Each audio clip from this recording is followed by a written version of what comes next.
Pastor Elias tem uma questão a ser respondida. Muito bem, eu vou ocupar apenas alguns minutinhos para trabalhar essa questão. Eu gostaria que você que está sintonizado gravasse. Não vai dar para nós terminarmos esse assunto hoje, até porque eu não tenho tempo de todos os meus interlocutores para responder a esse questionamento. Mas vou dar apenas uma prévia, apenas para fazê-los pensar. E num próximo programa, nós vamos dizer o porquê Moisés não foi ressuscitado, ressuscitado de acordo com o que afirmam alguns. Bom, irmãos ouvintes, há cerca de 3 meses nós formulamos aqui uma pergunta que, diga-se de passagem, não tem resposta para os hereges. Enviamos-la para vários teólogos adventistas e muitos deles, sabiamente percebendo a complexidade da questão, preferiram o silêncio. Outros, porém, honestamente, concordaram conosco e preferiram ficar com a verdade da palavra de Deus. Não obstante, um grupo um tanto eufórico ousou respondê-la, ainda que sem sucesso. Essa tão intrigante pergunta. E vale lembrar que havia 3 opções de saída. Há ainda 3 opções de saída, ainda que sem resposta para ela. Mas eles preferiram a pior, esse grupo preferiu a pior.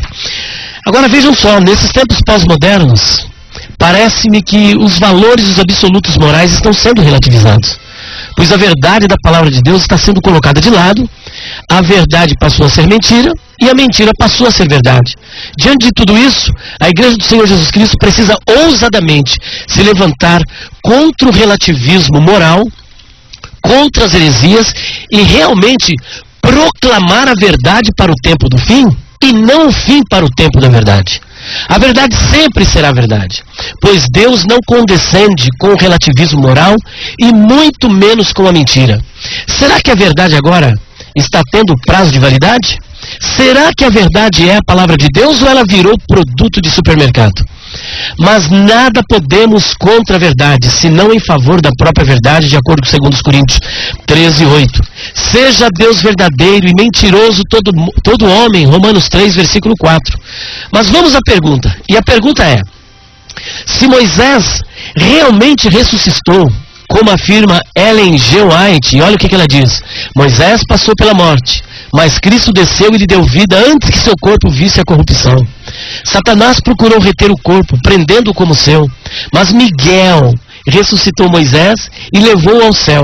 Satanás maldisse amargamente a Deus, acusando-o de injusto por permitir que sua presa lhe fosse tirada. Cristo, porém, não repreendeu a seu adversário, embora fosse por sua tentação que o servo de Deus houvesse caído. Mansamente remeteu a seu pai, dizendo: o Senhor te repreenda. Isso está registrado no livro Primeiros Escritos, de autoria da senhora White, página 164. Agora eu gostaria de destacar uma afirmação feita pelo meu interlocutor, um dos consultores, veja bem, num certo programa. Prestem muita atenção ao que ele disse, com base na língua grega e tudo mais.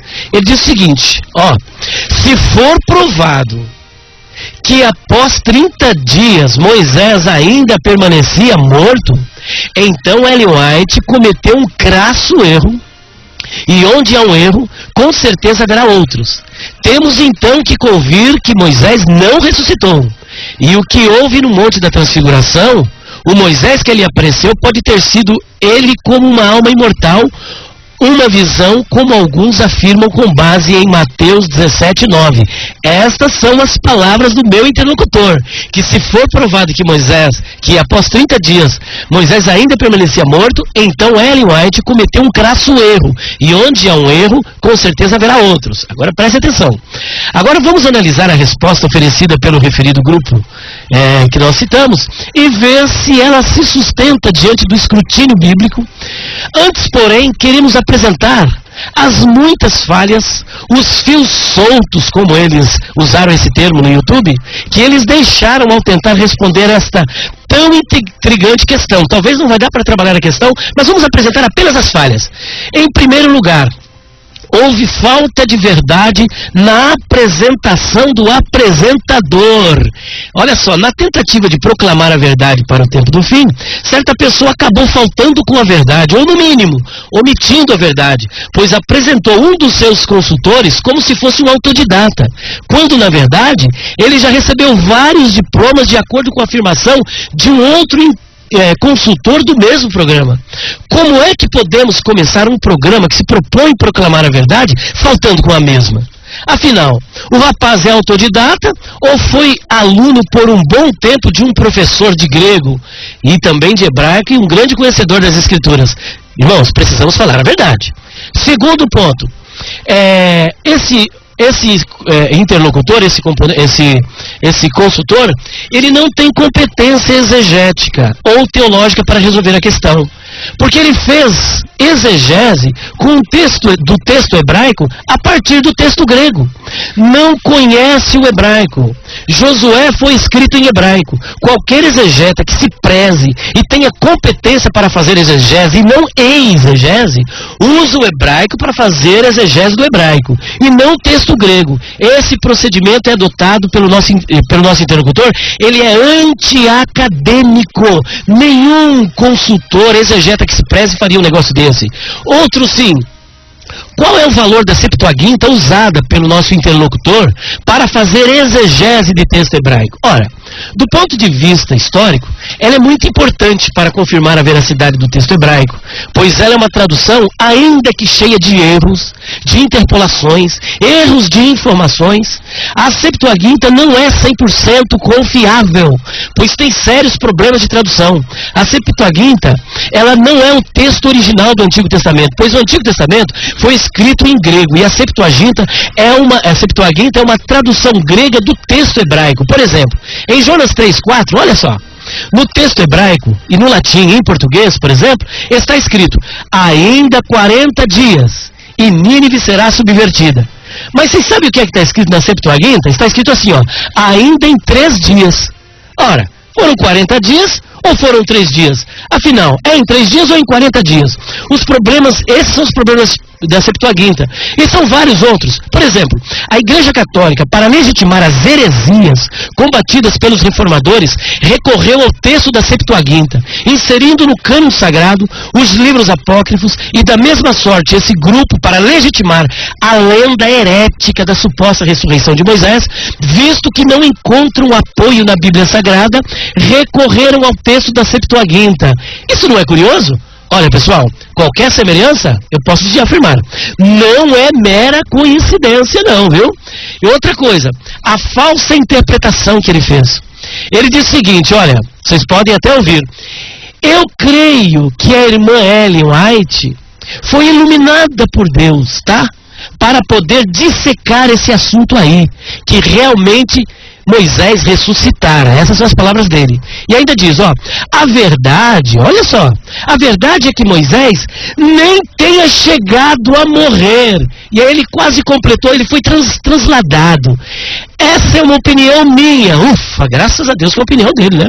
A seguir, ele continua dizendo: a força do perfeito, que ele está discutindo ali o verbo teteleuteken, ele diz o seguinte: a força do perfeito ativo aqui é tão grande ali que Moisés nem chegara a morrer.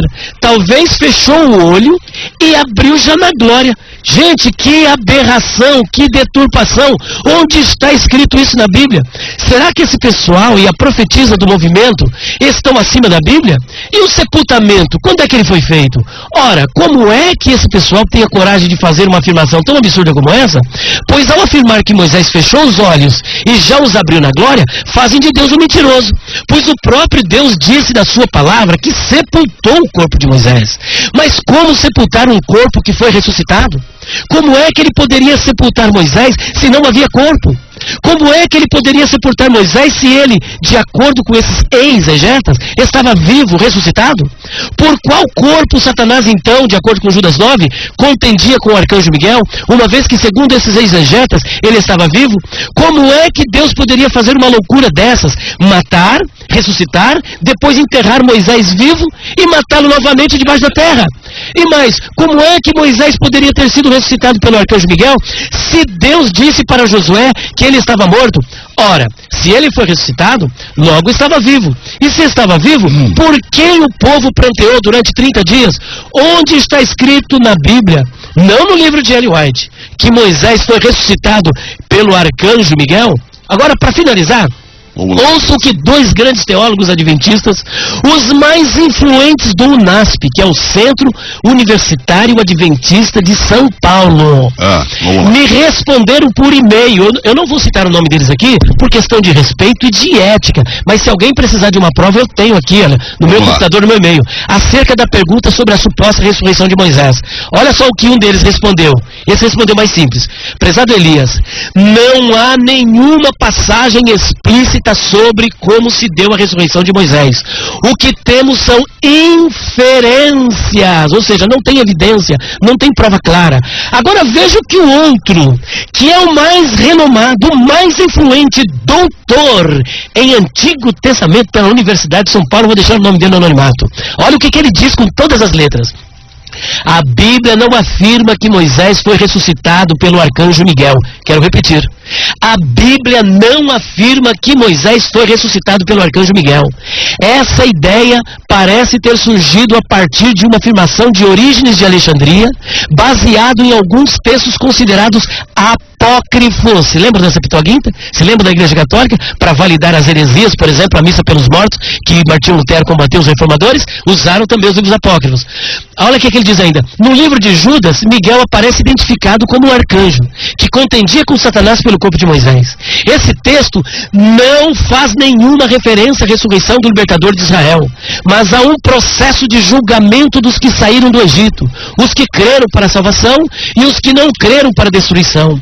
Essa sentença inclui os anjos, sendo os perversos algemados para o juízo do grande dia, e nessas circunstâncias Satanás contendia com Miguel a respeito de Moisés, o qual, segundo o príncipe do mal, devia ser destruído, mas não se atreveu a proferir juízo infamatório contra Moisés, ao qual Miguel afirma que o Senhor te repreenda. Mas afinal, Deus falou com Josué no momento em que Moisés morreu ou após os 30 dias de luto por sua morte? Isso nós vamos apresentar num próximo programa. Deus nos abençoe. Amém. Que aula, hein, Elias? Vamos lá. Olha, tem muita coisa.